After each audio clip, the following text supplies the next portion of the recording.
Las declaraciones de Rosell no son nuevas en un presidente de la COE. Creo que se olvidan que el derecho a un trabajo digno y un trabajo decente viene recogido en la Declaración Universal de Derechos Humanos y en la Constitución Española, y que cuando se hacen ese tipo de afirmaciones lo que se está diciendo es que no se cree en la democracia y que se tienen serios problemas con la democracia. Y cuando se tienen serios problemas con la democracia, Dios no lo quiera, le pase lo que le pasó a Díaz Ferrán, el anterior presidente de la COE, que hoy se encuentra privado de libertad por no respetar los derechos de los trabajadores en nuestro país. Eso en primer lugar. Y con la segunda cuestión, que a mí me parece importante, porque en nuestro país creo que tiene una deuda histórica, y tiene una deuda histórica en primer lugar con esos tratados internacionales que firmamos y ratificamos para ir dando lecciones por el mundo de derechos humanos cuando no somos capaces de aplicarlos en nuestro país. Nosotros hemos firmado y ratificado todos los tratados internacionales relativos a los derechos humanos.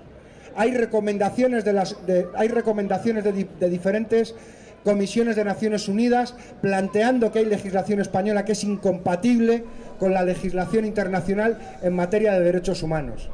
Hay un planteamiento frente a cuestiones como las que ha planteado el compañero, como son las desapariciones forzadas, y doctrina jurídica que está planteando claramente que las desapariciones forzadas son delitos permanentes que existen mientras no se aparezcan las personas y no se sepa dónde están esas personas, y que es necesaria la memoria democrática.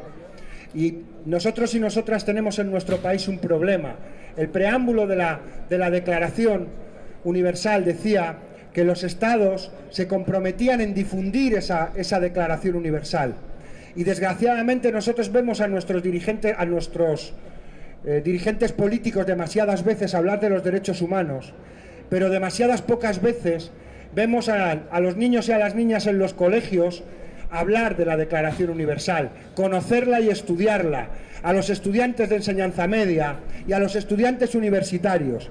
Tenemos jueces y juezas en nuestro país que no han visto una Declaración Universal de Derechos Humanos ni en el colegio, ni en el instituto, ni en la facultad, ni en su oposición.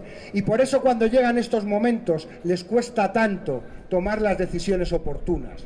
Tenemos una deuda de cultura democrática y creo que todos y todas tenemos que tener el compromiso de leer y de difundir los derechos humanos como un elemento esencial para poder entender la democracia.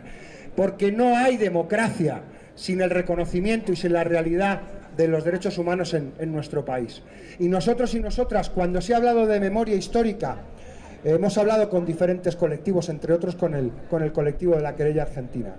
Y nosotros tenemos un compromiso muy sencillo y muy concreto: cumplimiento de nuestros compromisos internacionales en materia de derechos humanos.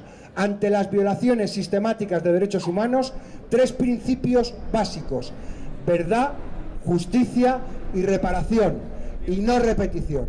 Creemos que esos principios, que se deben aplicar como memoria democrática por lo que pasó durante 40 años, también debería aplicarse frente a las violaciones de derechos económicos, sociales y culturales que vive también la mayoría social de nuestro país.